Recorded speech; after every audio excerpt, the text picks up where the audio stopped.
আসসালামু আলাইকুম, আমি সানজিদা বলছি নোয়াখালী থেকে। যে যেখান থেকে আমার ভিডিওটি দেখছেন আশা করছি আপনারা সকলেই অনেক ভালো আছেন। আল্লাহর অশেষ রহমতে আমি এবং আমার পরিবারের সকল সদস্য অনেক বেশি ভালো আছি।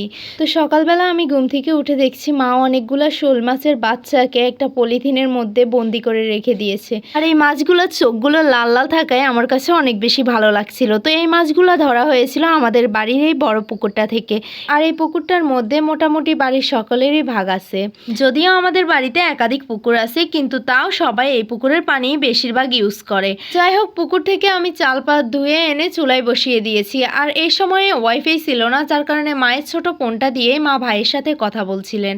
আর অনেকটা দুপুর হয়ে এসেছিল, আমি চলে গিয়েছিলাম নানা বাড়িতে। আর অর্ধেক পথ যেতেই এই হাঁসগুলো আমাকে তাড়া করছিল, কিন্তু আমি হাঁসগুলোর চোখ পাকি দিয়ে চলে এসেছিলাম নানা বাড়িতে। এসে আমি দরজায় বসে কিছুক্ষণ সময় কাটাচ্ছিলাম। আর এখানে থেকে বেশ বোরিং ফিল করছিলাম, কারণ আমার সাথে তেমন কেউই ছিল না। তাই আর খুব বেশি এখানে থাকলাম না, চলে আসলাম বাড়িতে। বাড়ি এসে দেখছি মা একটা বড় কই মাছ ধরেছে বড়শি দিয়ে, তাও আবার আমাদের পুকুর থেকে। তো যাই হোক, মা এই মাছটাকে ধরার চেষ্টা করছিলেন, কারণ এই মাছটাকে এখন নিয়ে আমি যাব আমার নানা বাড়িতে। আমার নানা আবার এরকম কই মাছ খেতে খুব বেশি পছন্দ করেন, যার কারণে আমরা যতবারই এরকম বড় মাছ পাই প্রতিবারই আমার নানার জন্য নিয়ে যাই। আর হ্যাঁ, আমরা কিন্তু এই একটি কই মাছ পাইনি, আমরা কিন্তু এর সাথে আরও একটি কই মাছ পেয়েছিলাম, মানে দুইটা কই মাছই আমরা আজকে পেয়েছিলাম। তো যাই হোক, আজকের মতো এই পর্যন্তই। দেখা হচ্ছে পরবর্তী ভিডিওতে।